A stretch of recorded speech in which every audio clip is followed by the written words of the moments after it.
দর্শক, আমি এই মুহূর্তে দাঁড়িয়ে আছি লালমনিরহাট হাতীবান্ধা উপজেলার সিঙ্গিমারি থেকে হাতীবান্ধা হাটখোলা যাওয়ার একটি বাইপাস সড়কে, যা দীর্ঘদিন থেকে অরক্ষিত হয়ে পড়ে আছে। দর্শক, আজ থেকে ৮-৯ বছর আগে রাস্তাটি মুক্তিযোদ্ধা মতিয়ারের বাড়ি পর্যন্ত কাজ শেষ হয়, বাকি রাস্তার সংযোগটি আজ পর্যন্ত হয়নি। এখানে প্রতিদিন কয়েক হাজার লোক যাতায়াত করে। কোমলমতি শিক্ষার্থীরা তাদের স্কুল কলেজ বিভিন্ন গন্তব্যস্থলে যায়। যদি তারা বাইপাস সড়ক ব্যবহার না করে মেন রাস্তা দিয়ে যায়, তাদের থেকে প্রভাবিত হয় বিভিন্ন বিপদের সম্মুখীন, তাদেরকে বিভিন্ন বিপদের সম্মুখীন হইতে হয়। দর্শক, আমি গভীরে আরেকটু যাই। সেটা হচ্ছে বিগত সরকারের আমলে প্রভাবশালী এক নেতার বাড়ি এবং আরও ২-১ জনের বাড়ি এই রাস্তার উপর নির্মাণ করার কারণেই এই রাস্তাটি অটোমেটিকভাবেই বন্ধ হয়ে যায়।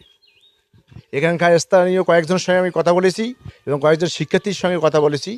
তারা সামান্য একটু বৃষ্টি হলেই তাদেরকে প্রভাবিত হয় বিভিন্ন অনেক দুঃখ দুর্দশার মধ্যে প্রভাবিত হয়।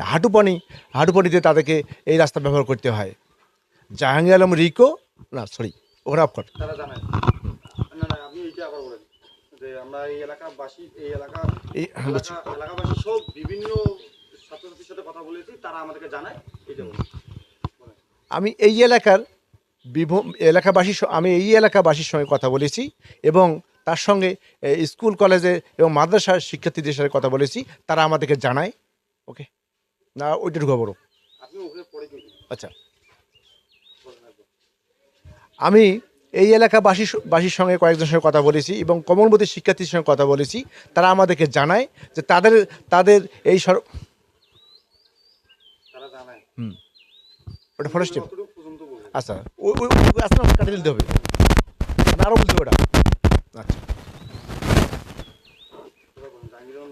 দাঁড়াও, তারাও প্রশাসনের কথাটা বলছি। তোরা ফার্স্ট থেকে কামনা বলছি তো। জাহাঙ্গীর আলম রিকো, লালমনিরহাট।